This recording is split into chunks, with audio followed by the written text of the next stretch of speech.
ঘর প্রতি তারা টাকা নিছে গাটফাস্টের লোকেরা। এখন জানাই আমরা ঘর করছি, তারপরে আমাকে ঘরের মামলা হয়েছে। লক্ষ লক্ষ টাকা নিল ফরেস্টারে, নিয়ে মনে করেন বাড়িঘর করলাম, আবার মামলাও দিল। দুইটা ঘর আমার এখন ভাঙ্গা উচ্ছেদ করে দিছে আমার। বর্তমান আমরা এই যে কাগজটা নাই এটার ভিতরে থাকতেছি, এক জায়গা থেকে পানি ফুনি আইনা খাইতেছি।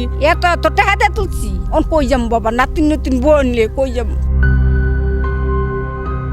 কেন আসলাম আমাদের কোনো প্রশ্ন না করে তারা অতর্কিতভাবে আমাদের উপরে হামলা চালায়। আমাদের ক্যামেরা এগুলি সব ছিনিয়ে নিয়ে যায়। তাদের পরিকল্পিতভাবে এই হামলা বলে আমরা মনে করছি।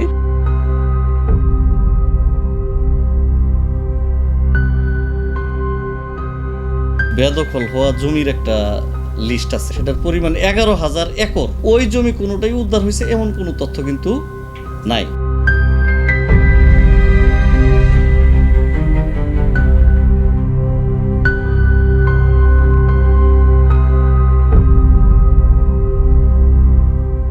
পরিচালনার ক্ষেত্রে আমার কোনো দুর্বলতা নেই। আপনাদের যদি কোনো কিছু প্রচার করতে ইচ্ছা করে আপনারা প্রচার করতেই পারেন।